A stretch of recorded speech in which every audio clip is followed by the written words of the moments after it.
انا قعدت اكتر من 8 شهور بس بدور والله العظيم على المصدر الصح اللي اتعلم منه برمجة. وكنت مشتت زيك كده بصراحة، مش عارف ابدأ منين ولا اجي منين.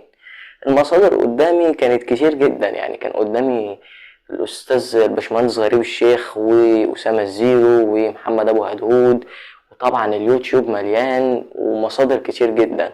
والله انا احكي لك حكايتي، ومش لازم تكون هي يعني الموضوع الصح ان انت تشتري الكورس دوت او تشتري الكورس دوت. انا بس احكي لك وانت يا باشا شوف اللي انت عايزه. يعني انا مبرأ نفسي اهو، انا هقول لك بس التجربة مش اكتر.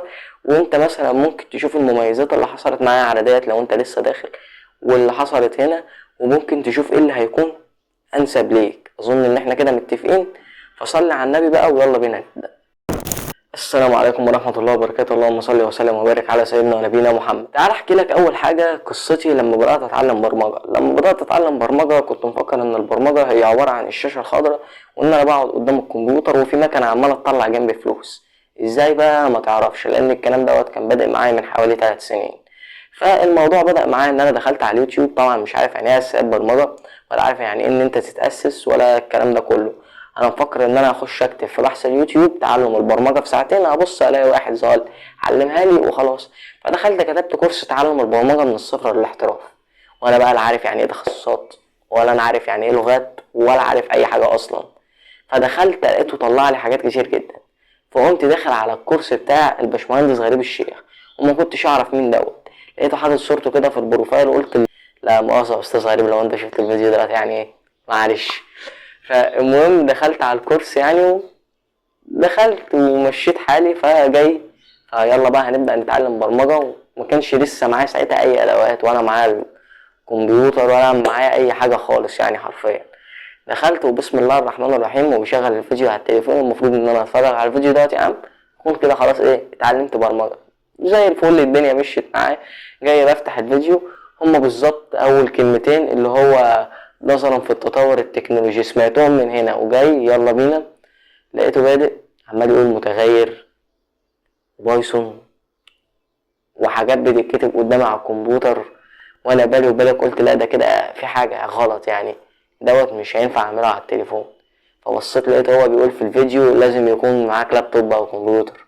حتى انا هنا اول صدمة على قفايا. بعد كده بقى من اكتر من 4 شهور بقى بحث وتدوير بحث وتدوير، لحد بقى ما عرفت ان في حاجة اسمها تخصصات برمجة. وسمعت الباشمهندس علي شاهين وهو بيتكلم، يعني سمعت حرفيا ناس كتير جدا. والحمد لله استقريت وعرفت ان اكبر قناة طبعا بتعلم برمجة هي قناة الباشمهندس اسامة الزيرو، ربنا يديله الصحة. طبعا انت دلوقتي عايز تعرف المقارنة ديت، كده كانت المقدمة عن اللي حصل معايا.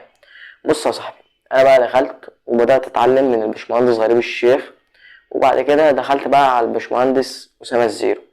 اتعلمت من الباشمهندس اسامة الزيرو لغة البايثون، ولسه مكمل معاه لحد دلوقتي كده حالا في كورسات تانية. طب لغة البايثون دي هتيجي تقول لي انت اتعلمتها ايه؟ هقول لك ان انا اصلا بتخصص في مجال السايبر سيكيورتي، يعني انا حاليا متخصص في مجال السايبر سيكيورتي بفضل الله.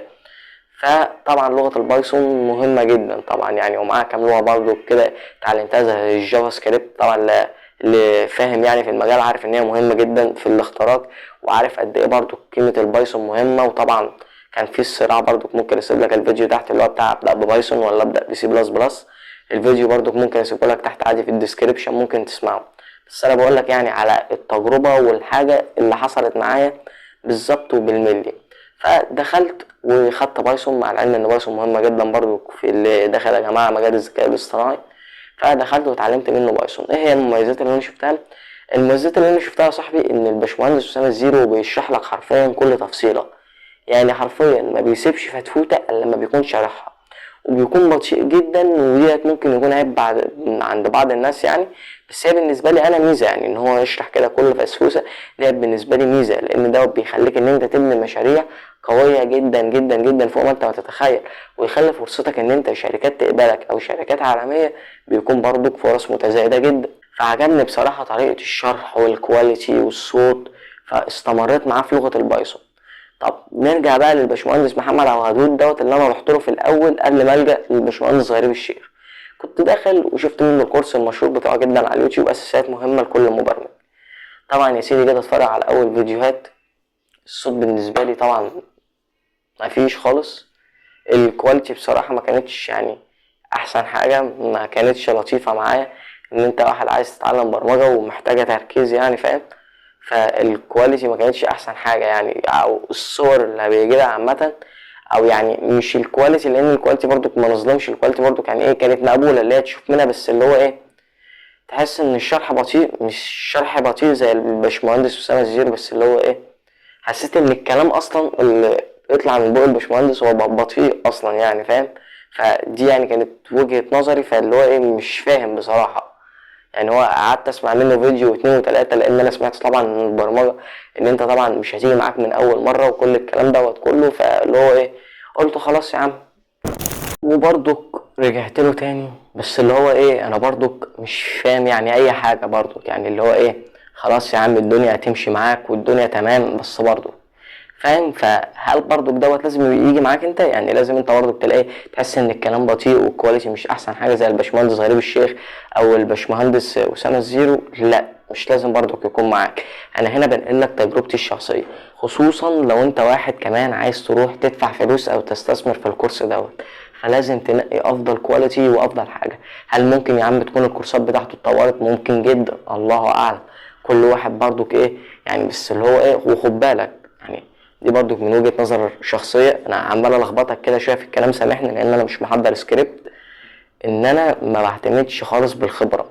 يعني ما تيجيش تقول لي ده واحد خبرة 25 سنة هيديك المختصر المفيد كله، انا ما بحبش بصراحة خالص ان انا اعتمد على الخبرة. انا لو واحد لسه متخرج وبفهم منه، والله العظيم اسمع له، والله العظيم نصيحة محدش قالها لي خالص، خدها مني كده، نقي اللي بتفهم منه، ما تنقيش اللي خبرة اكتر. هتيجي تقول لي طب ما انت سمعت من الباشمهندس اسامه الزيرو، والله لما فهمت منه ما كنت سمعت له، مع احترامي طبعا ليه جدا، يعني هو شخص يعني على المستوى الاجتماعي طبعا شخص محترم جدا فوق ما انت ما تتخيل يعني. بس اللي هو ايه، طبعا واحد ممكن يجي يقول لي طب انت كده بتروج له، اقول لك والله هو ما يعرفني، يعني انا بتكلم عنه، يعني لو شاف الفيديو ده طبعا انا بشكره جدا، يعني هو معلم كبير ليا، بس اللي هو ما يعرفنيش، فمش هطلع اصلا اعمل ترويج لشخص هو بسم الله ما شاء الله مشهور في الوطن العربي كله يعني. ما تجيش يعني تيجي تقول ان انت بتعمل له ترويج، انا بس بقول لك على حاجتي الشخصيه انا واللي حصل معايا انا. واحد ممكن يطلع يجي يقول لي طب ايه رايك في الباشمهندس اسلام كوتزيلا، هقول لك والله العظيم هو بسم الله ما شاء الله برضك حاجه عظمه جدا، يعني يتساوى معاهم طبعا كلهم، وسمعت منه برضه حاجات كتير جدا، وكنت سامع منه فيديو ال HTML وال CSS اللي هو انت ازاي تعمل لنفسك موقع شخصي، عشان خاطر كنت محتاج ان انا اعمل لنفسي موقع شخصي، وطبعا دوت مش تخصصي. فخلصت كورس CS50 وقلت ايه، الحم على طول بالفيديو دوت اللي هو ايه، تعرف تعمل نفسك موقع شخصي يعني، مش اللي هو طبعا زي اللي تخصصه ويب ديفلوبمنت والكلام دوت، لا طبعا، اللي هو ايه، موقع بسيط اللي هو ما يسواش 100 جنيه، وطبقت عليه بكام مشروع عشان خاطر اعرف اعمل لنفسي موقع وبس، مش اكتر يعني. انما هو طبعا مش تخصصي. امين امين، ده كانت التجربة والحاجة اللي حصلت معايا. فبرضو نصيحتي ليك، انا بقول لك حاجات حصلت معايا على مر 8 شهور، جرب وما تستعجلش، خد وقتك، مفيش حاجة خالص هتأجلك عشان خاطر ما تروحش تتلسع في فلوس وبعد كده ايه، تحس ان فلوسك راحت على الهوا. طبعا مش محتاج اقول لك، لو انت مهتم بتطوير الذات، مهتم بمجال التكنولوجيا عموما، ما تنساش تتابعني. وبس كده يا عم، دوت كان فيديو النهارده. لو عندك اي سؤال من غير نقد، كانت تجربتي الشخصيه من غير ما الاقي اتنين ماسكين في بعض في التعليقات، ماشي، ديت كانت تجربتي ايه الشخصيه، والسلام عليكم.